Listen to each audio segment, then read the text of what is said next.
Hi, today I'm going to show you how to make a matcha soufflé cheesecake. This cheesecake has a yummy chocolate cookie crumb bottom with fluffy and creamy cheese filling by incorporating meringue in the cheese mixture. Before we start, please remember to subscribe to my channel for recipe of other yummy food. Let's look at the ingredients now. Full recipe is in description underneath the video. Here is the chocolate cookie crumbs, or you can buy Oreo crumbs. Melt butter in microwave and stir well with the cookie crumbs. I'm using two 6-inch baking pan with removable bottom, or you may substitute with one 8-inch baking pan. Spray and brush oil of the inside. Scoop cookie crumbs into the baking pan evenly and press to the bottom.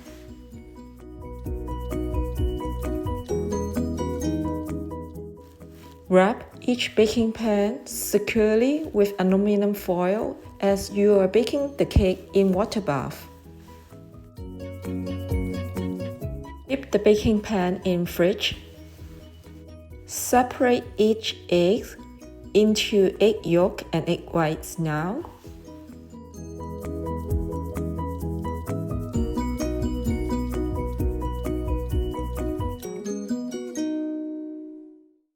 Refrigerate the egg whites. Heat up the milk. Mix matcha powder with it. Here is the cream cheese I'm using. Set the bowl of cream cheese onto a pot of steaming water. Press to soften the cream cheese. Texture of cream cheese will become like this. Add cream cheese into a blender along with other ingredients of filling, including sugar, cornstarch, the matcha and milk mixture, sour cream, and egg yolks. An optional drop of green coloring to enhance the color. Blend everything into a smooth mixture. Refrigerate for 1 hour. The texture will become thicker like this. Reheat oven to 285 Fahrenheit. Then we'll start to beat egg whites at high speed until foamy.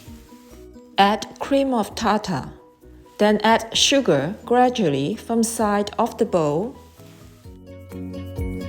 Turn to medium speed and continue to beat the egg whites until it exceeds soft bits, but not firm bits yet.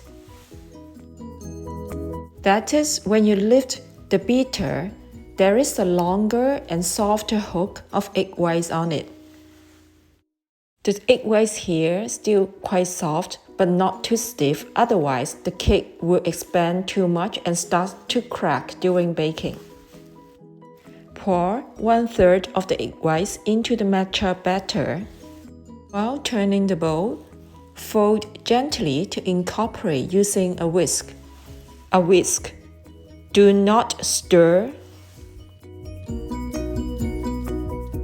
Keep on folding from bottom to top to incorporate like this.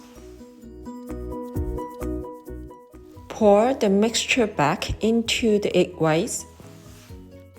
Using the same method, that is, while turning the bowl, use a whisk to fold the mixture from bottom to top to incorporate.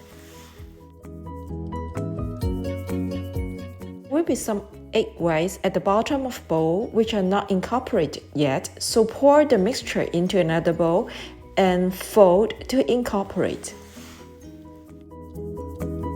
Using a scraper to fold gently for a few strokes to fully incorporate the mixture. Tap the bowl on counter for a few times to remove air bubbles. By using a scale, scoop the batter into the 2 baking pans evenly. Tap the pans to remove air bubbles.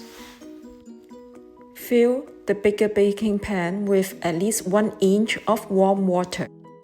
Place the baking pan onto the lower rack of the oven and bake at 260 Fahrenheit for 75 minutes. Cool the cakes on rack. Run a spatula along the edge of cake. Carefully release the cake from the baking pan. Refrigerate the cake for at least 4 hours, then place it on a cake board. By mixing 2 tablespoons of apricot jam with 1 tablespoon of hot water, I'm brushing an optional glaze onto the cake. You may also sprinkle matcha powder through a strainer onto the cake to intensify the matcha taste. Garnish the cake with fresh strawberries, blueberries, and grapes. I prefer lots of fresh fruit on my cakes, so I'm covering the entire cake with fruits now. Brush the fruit with the apricot jam glaze. The pretty and yummy matcha soufflé cheesecake is now ready to serve. Enjoy!